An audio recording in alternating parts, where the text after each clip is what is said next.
গো, তোমার বৌমাকে তো দেখলাম ছোট ছোট জামা পরে পাড়ায় ঘুরে বেড়াতে। কি গো সুমনের মা, ওই জামাগুলো তো আমিই কিনে দিয়েছি, যাতে আমার বৌমাকে পাড়ার সেরা টপ বৌমা লাগে। তোমার বৌমা তো দেখছি ঘরের কোনো কাজই করে না, যখনই দেখি তখনই দেখি ফোন নিয়ে পড়ে আছে।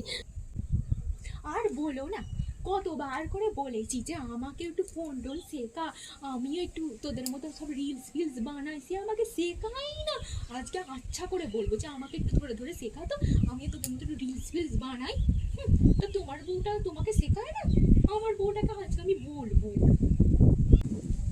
বড্ড খালি আমার বৌমাকে নিয়ে বলতে আসে, দিয়েছি একবার আমাকে ছানাটা খসে। বাহ, তোমার ছেলে আর তোমার ছেলের বৌমাকে তো দেখলাম সিকিম ঘুরে এলো, তা তোমাকে নিয়ে যায়নি? আমার ছেলেটা চাকরি করে, বুঝেছিস তো, চাকরির মাইনেটা পেয়ে চাইলো না বাবা, এবারে সংসার খরচ দিতে হবে না, বউটাকে নিয়ে ঘুরিয়ে আনতো। কেন, তোর ছেলের তো চাকরিটা চলে গেছে, তোর ছেলে বুঝি বউটাকে ঘোরাতে নিয়ে যায় না? কি বলবো। আরে চলে যাচ্ছিস কেন? শোন রে, শোন শোন শোন, সেদিকে এক বাটি চিনি আনতে এসেছিলিস না, চিনিটা নিয়ে যা।